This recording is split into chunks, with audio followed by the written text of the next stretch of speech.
फिर एक बार प्रभु यीशु मसीह के नाम से मैं आपका स्वागत अभिनंदन करता हूं और मैं विश्वास करता हूं कि परमेश्वर अनुग्रहकारी है, परमेश्वर कृपालु है, प्रभु दयालु है और परमेश्वर हमारे जीवन में सारी अच्छी और भली बातें कर रहे हैं।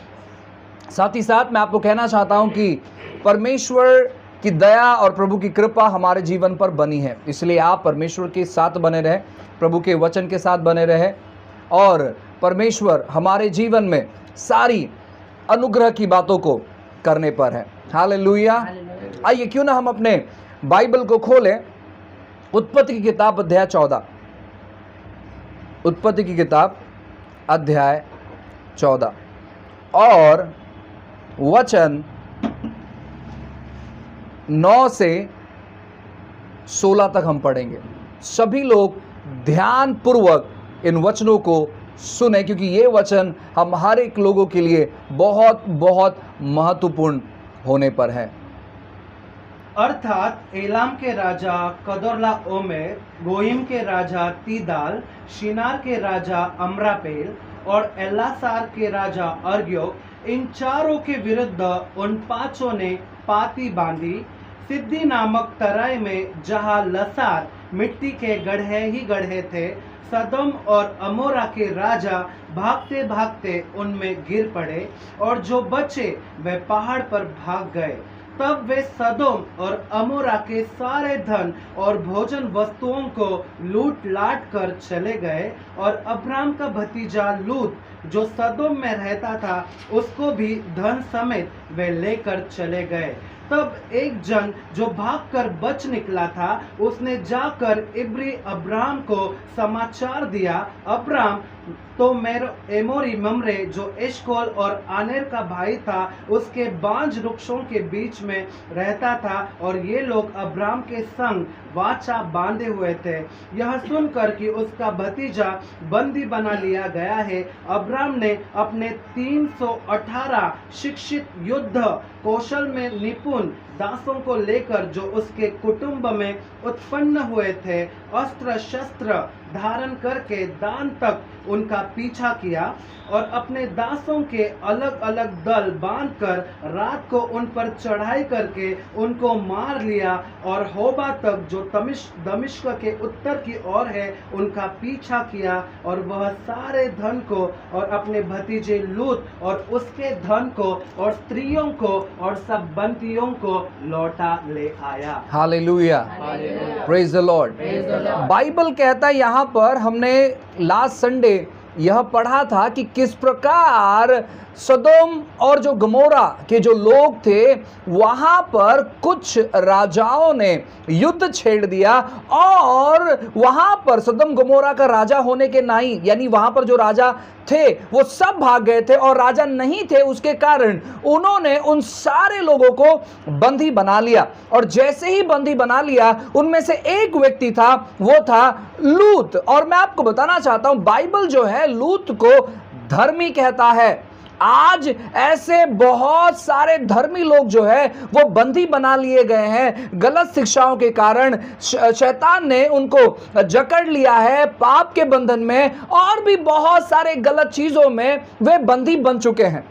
अब सवाल उठता है कि इन बंदियों को छुड़ाएगा कौन, या इन बंदियों को कैसे उनकी बंधुआई से हम लौटा ला सकते हैं। बाइबल कहता है वहां पर और एक धर्मी व्यक्ति है जिसका नाम है अब्राम।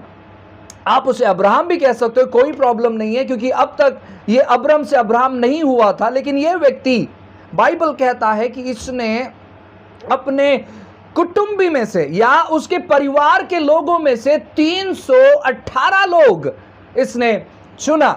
इसके परिवार में से 318 लोग। अब ये अपने आप से युद्ध सीखे थे ये नहीं मुझे मालूम है, लेकिन इसने बेखूबी बहुत अच्छे तौर पर 318 लोगों का चुनाव किया। इन्होंने चुना। जैसे ही ये सुनते हैं कि इसके भतीजे लूत को बंदी बना लिया गया है, ये इंतजार नहीं करता है कि परमेश्वर छुड़ाएगा, ये प्रार्थना नहीं करता है कि प्रभु देख लेगा, ये प्रार्थना ऐसा नहीं करता है कि ठीक है अब वो व्यक्ति भी धर्मी है, वो अपने बातों को जाने, लेकिन लेकिन ये क्या करता मालूम है, अगर वो बंदी बना लिया गया है तो मैं यहां पर शांत नहीं बैठ सकता, अब मुझे तैयारी करनी चाहिए एक युद्ध छेड़ने के लिए। आपको मैं कहना चाहता हूं कि हम अब्राहम के बारे में कुछ बातों को जानते हैं कि अब्राहम राष्ट्र का पिता है, अब्राहम आशीष का स्रोत है, आशीष का सोता है, अब्राहम के द्वारे हम जो है उसके संतान हैं, वगैरह वगैरह वगैरह। लेकिन यहां पर जब आप पढ़ोगे तो अब्राहम एक बहुत अच्छा योद्धा, एक बहुत अच्छा योजना बनाने वाला और युद्ध को जीतने वाले व्यक्ति के तौर पर आप यहां पर इसे देख सकते हो। आज हमारे मसीह लोगों की समस्या क्या मालूम है, हमारे मसीह लोग उस लूत के समान हो गए हैं कि बंधुआई में जाकर बैठ गए हैं और उनको कोई फर्क नहीं पड़ता है, उनको कोई फर्क नहीं पड़ता है। वो बंधुआई में है और वो उस बंधुआई से वे लोग प्रार्थना करते हैं और उनकी प्रार्थना जो है ना सर्वसाधारण प्रार्थना होती है, उनका जीवन जीने का शैली सर्वसाधारण होता है और वो बस अपने लिए ही जीते हैं। लूत अपने लिए ही जी रहा था, लूत परमेश्वर के राज्य के लिए नहीं जी रहा था। अब बहुत सारे लोग यहां पर सवाल उठाएंगे, पास्टर आप ऐसे कैसे कह सकते हो, आप मुझे बताइए कि लूत ने क्या प्रभाव डाला है, या लूत ने कितने लोगों का उद्धार करवाया है, या लूत ने किस प्रकार की प्रार्थना की है। आप बाइबल पढ़कर आप बाइबल में से देखो। हालांकि वो धर्मी था, मैं आपको बताना चाहता हूं, हालांकि वो धर्मी था, लेकिन परमेश्वर के राज्य में उसने किसी भी प्रकार का प्रभाव नहीं लेकर आया। और आज बहुत सारे मसीह लोग बंधुआई में जीवन बिताने के वजह से उनकी सोच तो है कि बहुत सारी अच्छी और भली बातों को वो करे, उनकी सोच तो है कि वो कुछ ऐसा काम करे जिसको इतिहास याद रखे, लेकिन गलत जीवन शैली को चुनने की वजह से, गलत जगह चुनने की वजह से, गलत लोगों का चुनाव करने की वजह से, गलत मानसिकता रखने की वजह से वो व्यक्ति बंधुआई में अपना जीवन बिताता है। लेकिन दूसरी तरफ अब्राहम जैसे ही सुनता है कि मेरे भतीजे लूत को बंदी बना लिया गया है तो वो प्रिपरेशन करता है। देखो वो तैयारी किस प्रकार करता है। 13 नंबर के वचन से हम वापस एक बार पढ़ेंगे कि जब अब्राहम सुनता है कि किस प्रकार उसके भतीजे को बंदी बना लिया गया है तो वो क्या करता है। 13 नंबर के वचन से, तब एक जन जो भाग कर बच निकला था, उसने जाकर इब्री अब्राम को समाचार दिया। अब्राम तो एमोरी ममरे जो एशकोल और अनार का भाई था, उसके बांझ वृक्षों में के बीच रहता था, और ये लोग अब्राम के संग वाचा बांधे हुए थे। यह सुनकर कि उसका भतीजा बंदी बना लिया गया है, अब्राम ने अपने 318 शिक्षित युद्ध कौशल में निपुण दासों को लेकर, जो उसके कुटुंब में उत्पन्न हुए थे, अस्त्र शस्त्र धारण करके दान तक उनका पीछा किया। ठीक है, अब बाइबल कहता है कि अब्राहम ने 318 लोग जो युद्ध कौशल में बहुत ही परफेक्ट थे, परिपूर्ण थे, ऐसे लोगों को इकट्ठा किया, और वो ये लोग थे कि उनके ही परिवार के लोग थे। और बाइबल कहते हैं कि ये जो उनके परिवार के लोग थे अब्राहम के दास थे। प्रेज द लॉर्ड, अब्राहम के दास थे। अब जब लूत अब्राहम से अलग हुआ था तो वो बहुत सारा चीज लेकर अलग हुआ था, या उसके पास बहुत सारी चीजें थी, उसके पास बहुत सारी बातें थी, लेकिन जैसे ही उसके आंखों के जरिए जो अच्छी बातें उसको दिखाई देती है, जब वो उस जगह पर पहुंचा, सदम गमोरा में जब जाकर वो पहुंचा, तो बाइबल कहता है कि उसकी कोई धन संपत्ति, आप देख सकते हो वहां पर कुछ भी उसके पास नहीं था। वो नॉर्मल तौर पर एक जीवन बिता रहा था, लेकिन जिस प्रकार अब्राहम आशीषित होकर चले जा रहा था उस प्रकार इस लूत का जिंदगी नहीं था। और बाइबल कहता है कि जब ये बंदी बना लिया गया, एक व्यक्ति बचकर वहां से भाग निकला, अब्राहम को आकर वो बताता है कि किस प्रकार लूत को बंदी बना लिया गया। अब्राहम शांत नहीं बैठता है, अब्राहम सेम डे, उसी पल, उसी क्षण में वो तैयारी करने लगता है, और अब्राहम इंतजार नहीं करता है कल के दिन का। उसके आगे जब आप पढ़ोगे लिखा कि वो रात को ही जो अन्य राजा थे जिन्होंने लूत को अपने कब्जे में कर लिया था, उन लोगों के ऊपर यह व्यक्ति युद्ध छेड़ देता है। Same day. आज मैं आपको बताना चाहता हूं, आपके परिवार के ऐसे कितने सारे लोग हैं जो अभी भी उद्धार नहीं पाए हैं और हम हाथ पर हाथ धरकर बैठे हुए हैं। हमारे कितने तो सारे मित्र हैं जो अभी भी उद्धार नहीं पाए हैं और हम जो है हाथ पर हाथ धरकर बैठे, और हम क्या कहते हैं मालूम है, परमेश्वर स्वयं कर लेगा, प्रभु की इच्छा होगी तो वो उद्धार पाएंगे। मैं आपको बताना चाहता हूँ, बहुत सारी अच्छी बातों के जरिए प्रभु की इच्छा है, लेकिन फिर भी बहुत सारी चीज़ें प्रभु के विरोध में होती है। उदाहरण के तौर पर जब आप संसार की तरफ ध्यान दोगे, बहुत सारे लोग आज पाप के बंधन में डूबे हुए हैं। बहुत सारे लोग जो है वो खून करते हैं, कत्ल करते हैं, बहुत सारे जो है गलत गलत बातें करते हैं। ये सारी बातें परमेश्वर की इच्छा और योजना में नहीं है प्रियो। परमेश्वर की इच्छा ऐसी बिल्कुल भी नहीं है। बहुत सारी बातें परमेश्वर की इच्छा के विरोध में होती है, और आप इस प्रकार की बातें सोचना बंद कर दो जैसे एक मूर्ख व्यक्ति सोचता है, यानी प्रभु सब कुछ करेगा। मैं आपको कहना चाहता हूं, प्रभु अगर सब कुछ कर सकते थे, या वो कर सकते हैं, मैं कहना चाहता हूं, लेकिन उन्होंने कुछ जिम्मेदारी आप पर दी है। वो आपसे चीजों को अपेक्षा करते हैं। अगर प्रभु ही सब कुछ कर सकते थे, या उनकी योजना में वैसी सब बातें थी, तो मैं आपको बताना चाहता हूं ना, यीशु मसीह जब आए हुए थे, वो उस क्षण से अब तक वो इसी पृथ्वी पर रहते थे और वो बहुत सारी चीजों में परिवर्तन लाते थे। लेकिन परमेश्वर ने आपको क्यों नियुक्त किया मालूम है? ताकि आप उनकी योजना को जान सको और आप उन चीजों को कर सको। हम कहते हैं हम इन सभी चीज़ों में नहीं फंसना चाहते। हम बस अपना जीवन, आशीषित जीवन बिताना चाहते हैं। हम अपने परिवार के साथ अच्छा जीवन बिताना चाहते हैं, उतना काफ़ी हो गया है। मैं आपको कहना चाहता हूं प्रियो, ये आपकी गलत फहमी है, ये आपकी गलत फहमी है। आप इस प्रकार का विचार ना करें, क्योंकि परमेश्वर आपसे अपेक्षा करता है। अगर आप अब्राहम से जुड़े हुए व्यक्ति हैं, अगर आप अब्राहम से जुड़े हुए लोग हैं, अगर आप अब्राहम के वारिस हैं, तो इन चीजों को भी सोचे कि अब्राहम ने जो जो चीजें की इस लूत को छुड़ाने के लिए। लूत, आज मैं आपको एक ऐसा चित्र देना चाहता हूं कि लूत, इसका मतलब है वे लोग जो हमारे संपर्क वाले हैं, लेकिन वे बंधुआई में है, चाहे वो गलत शिक्षा में। आज देखो बहुत सारी गलत शिक्षाएं जो है मसीह के देह में आ गई हैं। उसमें ओनली जीसस है, यहोवा विटनेस है, सेवेंथ डे वाले हैं, यरूशलेम माता है और सर्वशक्तिमान परमेश्वर। ऐसे सारी कल्ट जो है हमारे मध्य में आ गए हैं, और भी बहुत सारे जो कल्ट है वो तैयार हो रहे हैं। और हम क्या करते मालूम है? हम परमेश्वर के बारे में ज्ञान नहीं रखते हैं, हम परमेश्वर के बारे में पढ़ते नहीं हैं, हम प्रभु की योजना को नहीं जानते। हम एक सेल्फिश मसीह व्यक्ति जैसे जीवन बिताते हैं। जैसे कि लूत जिस जगह जीवन बिता रहा था, वो जगह चारों तरफ पाप से भरा हुआ था, लेकिन इसको फर्क नहीं पड़ रहा था। ये कहते हैं कि मुझे कुछ लेना देना नहीं है, मैं बस अपने परिवार के साथ आशीषित जीवन बिताना चाहता हूं। मैं आपको कहना चाहता हूं प्रियो, अगर आपका शहर पाप से डूबा हुआ है, तो कुछ समय के बाद आप भी उस शहर के बंधुआई में आने पर हो। परमेश्वर ने क्यों आपको उस शहर, उस नगर, उस परिवार, उस घर में रखा है? ताकि आप उस स्थान का, उस घर का, आपके परिवार का, आपके लोगों का, आपके रिश्तेदारों का, आपके मित्रों का उद्धार का कारण ठहर सको। आप उन लोगों तक सुसमाचार प्रचार लेकर जा सको और उनकी बंधुआई से आपको उनको बाहर निकालना है। लेकिन हम इस प्रकार का जीवन बिल्कुल भी नहीं बिताते हैं। हम क्या करते मालूम है? हम किसी को तैयार नहीं करते हैं। अब्राहम 318 लोगों को इसने तैयार किया और हम एक भी व्यक्ति को तैयार नहीं करते हैं। मैं आपको यह नहीं कहना चाहता कि आप 318 लोगों को तैयार करें, लेकिन कम से कम एक व्यक्ति को तो आप तैयार कर सकते हो। और अगर आप में क्षमता है तो आप 3000 लोगों को भी तैयार करें, ऐसा मैं कहना चाहता हूं।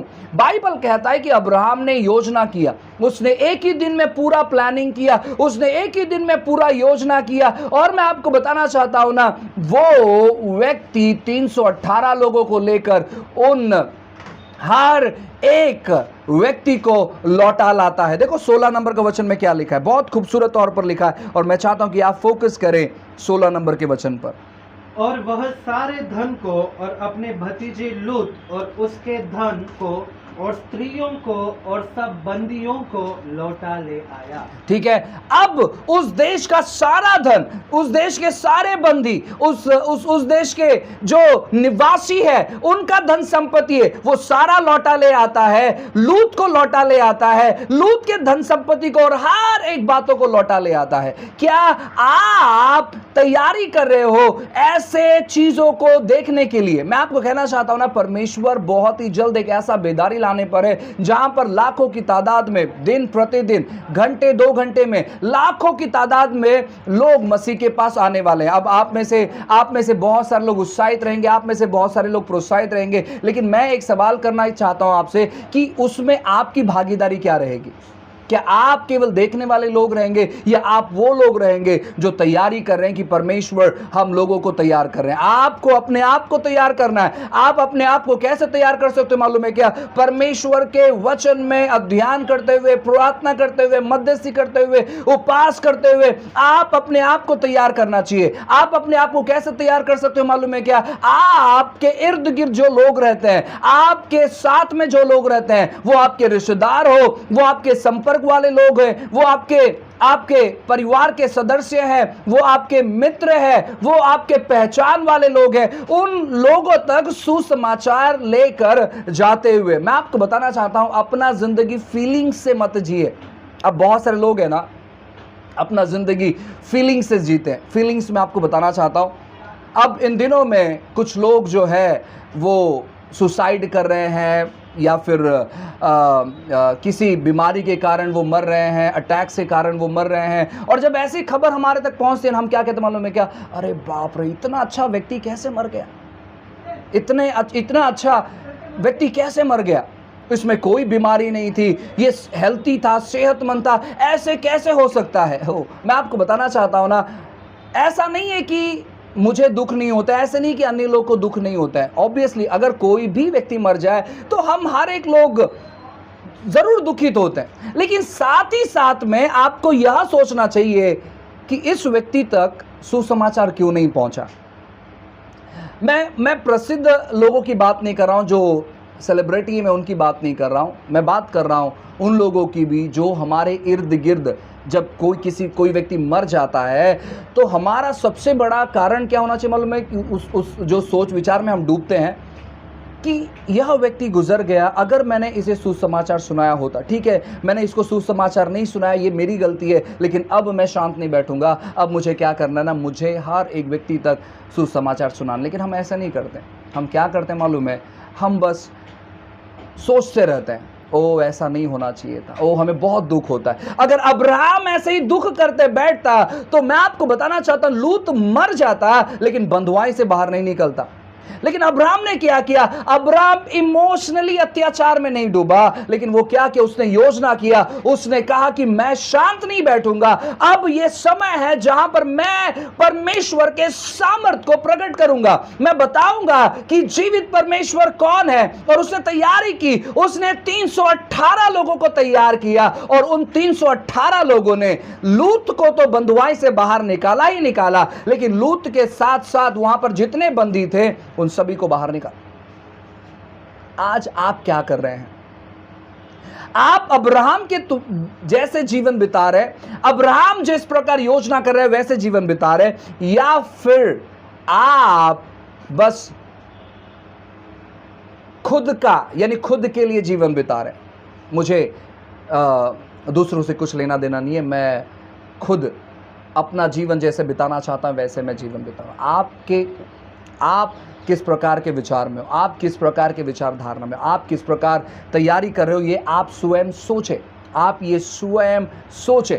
इस व्यक्ति ने एक ही दिन में लूत को तो बाहर लेकर आया और इसने एक ही दिन में काफ़ी सारे जो लोग जो बंधुआई में थे उनको भी बाहर लाया। प्रियो, अगर आप विश्वासी हो 1 साल 2 साल 5 साल 10 साल 15 साल 20 साल या उसके आगे, अगर आप इतने समय से विश्वासी हो, आप क्या घर पर बैठे हो? आप कहोगे पास्टर साहब अब ये कोरोना का समय है, ये मजाक वाली बातें हैं। एक्चुअली मालूम है क्यों? क्योंकि अगर आप इतना कोरोना से डरते हो तो मैं आपको बताना चाहता हूं कि आप सेवा नहीं कर सकते। आप सेवा नहीं कर सकते। आप सेवा नहीं कर सकते। आज आपके इर्द गिर्द देखो कितनी भीड़ की भीड़ लगी होती है, मास्क लोग नहीं लगाते हैं। और मैं आपको बताना चाहता हूँ ना, ये गलतफहमी है कि मास्क के द्वारा आप कोरोना से बच सकते हैं। ठीक है, अगर आप परमेश्वर के लिए अपना जीवन समर्पण करते हो तो मैं आपको बताना चाहता हूँ ऐसी सारी बहकी बातों से आपको डरने की ज़रूरत नहीं है। आज अगर आप, मालूम है, कोरोना में अगर आप मर भी जाओगे, अगर आपने यीशु मसीह पर विश्वास किया है तो आप स्वर्ग में रहोगे। और अगर आप सेवा करते करते मर गए तो मैं आपको बताना चाहता हूं आपके लिए बहुत बड़ा प्रतिफल भी रहेगा। लेकिन अगर वो लोग, जो लोग मास्क पहनते हैं, दो डबल टिबल मास्क पहनते हैं, जो लोग यीशु पर विश्वास नहीं करते, अगर वो मर जाए तो वो सीधे नरक में उठेंगे। और उसका रिस्पॉन्सिबिलिटी कौन है मालूम है? कि आप, क्योंकि आपके कानों तक ये खबर पहुंचा था कि वो व्यक्ति बंधुआई में है, लेकिन आप वहां पर जाकर उनको सुसमाचार नहीं सुनाए, आपने उनको उनके बंधुआई से बाहर नहीं निकाला। प्रियो, मैं आपको कहना चाहता हूं ना, अब्राहम ने जिस प्रकार योजना की उस प्रकार योजना चालू करो। और इस योजना को करने के लिए साल मत बिताओ।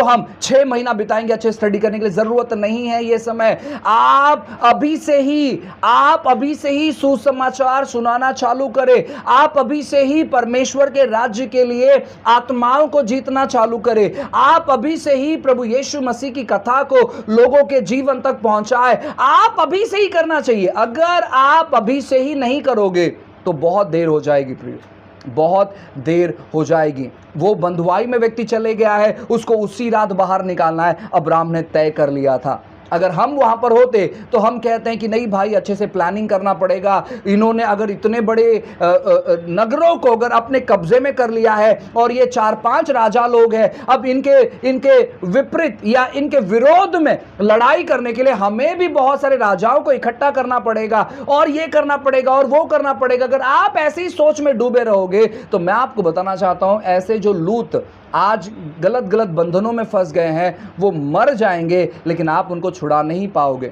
आपको अगर उनको छुड़ाना है तो अभी से ही आपको तैयारी करना है। आपको मालूम है, उद्धार का समय, बहुत सारे लोग कहते हैं कि आज का दिन उद्धार का दिन है। वचन ऐसा नहीं कहता है। आज का दिन उद्धार का दिन नहीं है, अभी का समय, राइट नाउ, अभी का समय जो है वो उद्धार का समय है। और आपको अभी के समय में काम करना है, आपको आज के दिन काम करना है, आपको इस पल में काम करना है। तब जाकर आप देख पाओगे कि परमेश्वर आपका इस्तेमाल कितने जोर शोर से करेगा। आपको मालूम है, अब्राहम ने ये पहली बार युद्ध लड़ा है। इसके पहले अब्राहम ने कोई युद्ध नहीं लड़ा, क्योंकि इसके कुछ समय पहले ही परमेश्वर ने अब्राहम को चुना था। इसने पहले बार युद्ध लड़ा, लेकिन इसका मनसा, इसकी मानसिकता, इसका सोच विचार जो था वो था कि मुझे लूत को वहां से बाहर लेकर आना है, परमेश्वर के बच्चे को वहां से बाहर निकालना है, प्रभु के संतान को वहां से बाहर निकालना है। और आज ऐसे मनसा रखने वाले लोग, ऐसी मानसिकता रखने वाले लोग, ऐसे सोच रखने वाले लोग बहुत कम हैं। और मैं आपको बताना चाहता हूं, आप ऐसे व्यक्ति बन सकते हो जो परमेश्वर के, जो लोग भटक चुके हैं, उनको वापस एक बार परमेश्वर के पास आप लेकर आ सकते हैं। सबसे पहली चीज़ मैंने आपको बताया कि प्रभु के साथ आप समय बिताएं, प्रार्थना में समय बिताएं, वचन में समय बिताएं, मध्यस्थी में समय बिताएं। फिर मैंने आपको बताया कि आप उपवास में समय बिताएं। फिर मैंने आपको बताया कि आपको क्या करना है। ये जो अभी का जो समय उद्धार का समय है, ये समय जो उद्धार का समय, इसी समय में सुसमाचार प्रचार लोगों को जाकर बताएं। जो भी आपके लोग हैं, वो माने नहीं माने वो अलग बात है, लेकिन मैं आपको कहना चाहता हूं कि आप यह भी जानें कि सुसमाचार में सामर्थ है। सामर्थ सुसमाचार में है। जब आप किसी को सुसमाचार सुनाते हो तो आप परमेश्वर के सामर्थ को खुला करते हो, और बाकी का काम परमेश्वर का सामर्थ कर लेगा या परमेश्वर कर लेगा। आपको जाकर वहां पर सुसमाचार सुनाना है। मैं आपको कहना चाहता हूं कि परमेश्वर अद्भुत चीजें कर रहे हैं इन दिनों में, और आपको ये तैयारी करना है। जब आप सुसमाचार सुनाओगे, विश्वास करो कि वो व्यक्ति आज नहीं तो कल वो व्यक्ति यीशु को अपना जीवन समर्पण करेगा और वो यीशु को स्वीकार करेगा, क्योंकि आप एक अच्छी बीज बो रहे हैं। प्रियो, आप कहीं तो डायरी में लिख कर रखे कि कितने लोग आपके संपर्क में, चाहे वो आपका दूध वाला हो, भाजी वाला हो, किराने वाला हो, आपका दोस्त हो, आपके परिवार वाले हो, आपके अड़ोस पड़ोस वाले हो, आपके पुराने मित्र हो, आपके नए मित्र हो। ऐसे सारे लोगों के नाम को लिख कर रखो और देखो क्या वो यीशु को जानते हैं। आप चाहे हिंदू हो, आप चाहे मुस्लिम हो, आप चाहे सिख हो या कोई भी धर्म के व्यक्ति क्यों ना हो, आपको नए जन्म की ज़रूरत है। जब तक आपका नया जन्म नहीं होता है तब तक आप परमेश्वर को अपने जीवन में अनुभव नहीं कर सकते। और नया जन्म पाने के लिए आपको यीशु मसीह को स्वीकार करना बहुत ज़रूरी है। प्रियो, आप इन चीज़ों को जानें, इन चीज़ों को समझें और परमेश्वर के राज्य को आप आगे बढ़ाएं। अब्राहम ने सभी चीज़ों को लौटा लाया। आज परमेश्वर आपसे यही अपेक्षा करता है और वो आपसे कहता है कि तू अब्राहम की संतान है और अब्राहम जैसे काम कब करना चालू करेगा। और अब्राहम ने ये जो काम किया है, यह चीज़ आपको अपने जीवन में करना है, क्योंकि इस समय इस 21st सेंचुरी में, इस 21वीं सदी में, ये 2021 में बहुत सारे लोग जो है बंधुआई में चले गए हैं, बंधुआई में चले गए हैं। आपको अगर यह दृश्य देखकर तरस नहीं आ रहा है, आपका हृदय नहीं टूट रहा है, तो मैं आपको बताना चाहता हूं ना कि आपको प्रार्थना करने की ज़रूरत है। आपको यह चीज़ जानने की ज़रूरत है। अपने 318 लोगों को तैयार करें, अपने 3 लोगों को तैयार करें, अपने 30 लोगों को तैयार करें, अपने 3000 लोगों को तैयार करें। जैसे परमेश्वर ने आपको क्षमता दी है वैसे आप लोगों को प्रिपेयर करें, तैयार करें, क्योंकि कुछ ही समय में आप राष्ट्र जीतने पर हैं। प्रिपेयर करना चालू करें, तैयारी करना चालू करें और परमेश्वर ज़रूर आपकी तैयारी को ब्लेस करेंगे और आपकी तैयारी को इस्तेमाल करेंगे। इसने तैयारी की और मैं आपको बताना चाहता हूँ ना, अद्भुत चीज़ें इन्होंने अपने जीवन में देखी। अब्राहम ने अपने 318 लोगों को तैयार किया जो उसके कुटुंब के लोग थे। और मैं आपको कहना चाहता हूँ ना, आपको भी इस प्रकार की तैयारी करनी है। मैं विश्वास करता हूं कि प्रभु ने आपसे बात किया होगा, और अगर प्रभु ने आपसे बात किया है तो इन चीज़ों को अपने जीवन में स्वीकार करें और इन चीज़ों पर काम करना चालू करें। आइए हम सब लोग प्रार्थना करेंगे। Love you Jesus, hallelujah.